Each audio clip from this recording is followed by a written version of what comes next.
Hey guys, welcome back to the Final Sun channel. I'm excited to talk to you guys today. We just got the notes on patch 1.3.3 and we'll be able to access all of the different parts of this patch tomorrow when it comes live. You can go ahead and download it now, but we're not going to be able to visit these areas until tomorrow. But there's a lot of it, new areas to visit, new mission. It's just a lot to unpack along with a lot of fixes that they've included. So let's go ahead and dive down into that. Before we get too much into this information, as always, you're doing me a huge favor if you like and subscribe. It shows me that you support the videos and it really makes me feel better about the content I'm making. If you like what you see and you want to encourage me to keep making stuff like this, do me that huge favor and click that subscribe button down there until it changed to subscribed. And then also turn on notifications so you see when I post more content and you're aware for more updates to help you progress in this game. Let's start with the highlights of what we're going to go over right now. There are a lot of different little fixes that we can talk about, but I'll save those for your time so that we can focus on the bigger things that are really going to impact the game. The first thing that we have listed here in our highlights are we actually are getting remote faction terminals. This is huge. I don't know if you're tired of running all the way to the back of the anthill or of the helicarrier to get your rewards, but you'll no longer have to do that each time you level up your faction. I've probably leveled up several times and just left them back there because I don't want to go all the way back and check. They also extended the pickup radius for items and resources. This way, if you're flying, you don't have to get quite as close because that was a huge issue. You can also now preview the cosmetic items in Chastity's store where she has all of her different cosmetics. I like this because now you don't have to actually buy it, and I just think that really helps. There are two other big ones I really want to point out on this list, and one of them is the movement speed is increased when you're at Outpost. Thank goodness. This also goes with running to the entire back of the ship in order to get your rewards. I just appreciate that we'll be able to move a little bit faster at the anthill and helicarrier. But the real key to these is the improved Mega Hive rewards. You all know this is a one time a week thing. If you grind it out and you don't get exotics, then it really hurts. But now, if you do the Mega Hive, you're guaranteed to give 2 exclusive exotic gear items and an increased amount of upgrade modules. Oh my gosh, thank you so much for that one. That one's really going to make this grind in the game so much more worth it. Moving on from that, we've also finally been given the launch of the Shield Substation Zero Outpost and the Tachyon Rift missions. Starting tomorrow, we'll be able to finally visit this area that's been teased at since the game's really been released. In that war table that was launched the day the game came out, we finally got to see this area with the teaser for Kate Bishop, but of course, we haven't been able to visit it.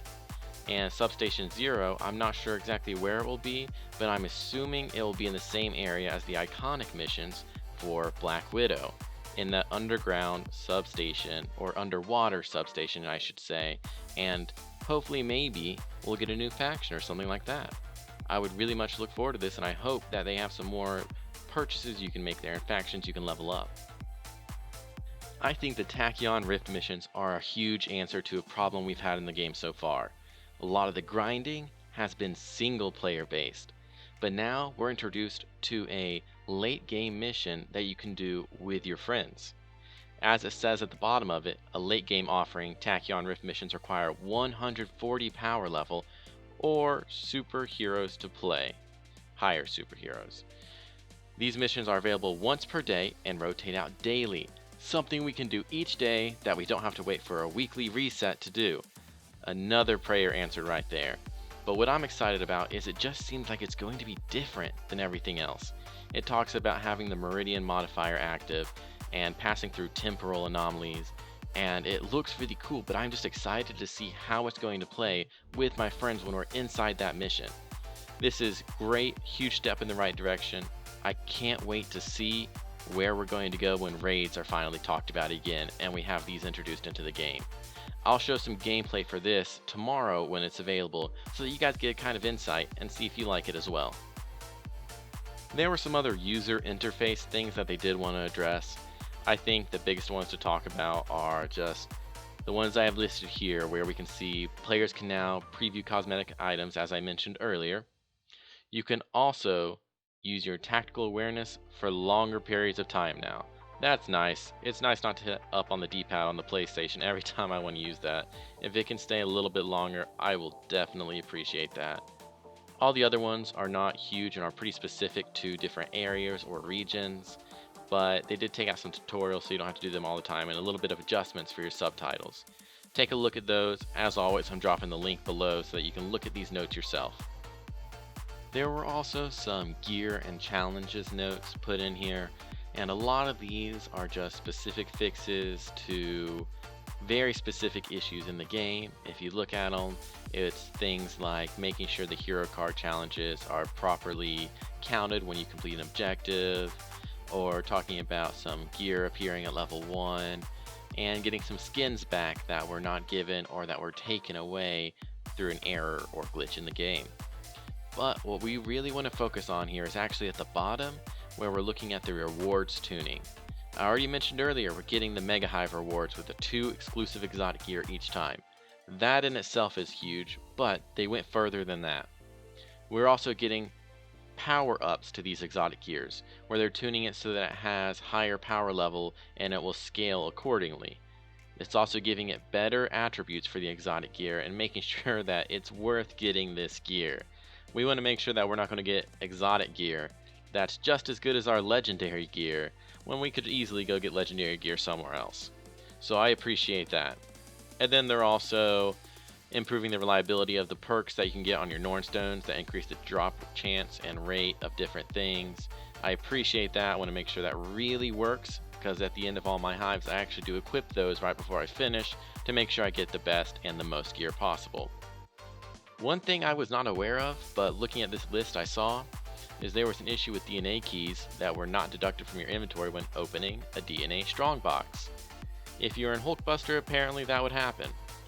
I wish I had known that. I probably would have abused that a little bit, but I appreciate that they're keeping on top of things to make sure everything gets some fair play. That's it for the notes we got today. There are several other things on there that, again, I'm dropping the link for if you want to go look and try and find a specific fix if you have a specific problem. But these were the highlights that are really going to impact your gameplay the most. If this video helped you guys out and you appreciate it, show your support by liking and subscribing. I always appreciate that, and give me your feedback as well. I want to know what you like, what you don't like, your interest, or just how you feel about the video as a whole. What do you think the game needs? What do you think it's lacking? And what's your favorite part about it? Because I still enjoy playing the game and I really want to support it as much as possible. Drop that down in the comments and I'll get back to you guys as soon as I can. With that, I hope you guys all have a good rest of your day, and I'll catch you next video.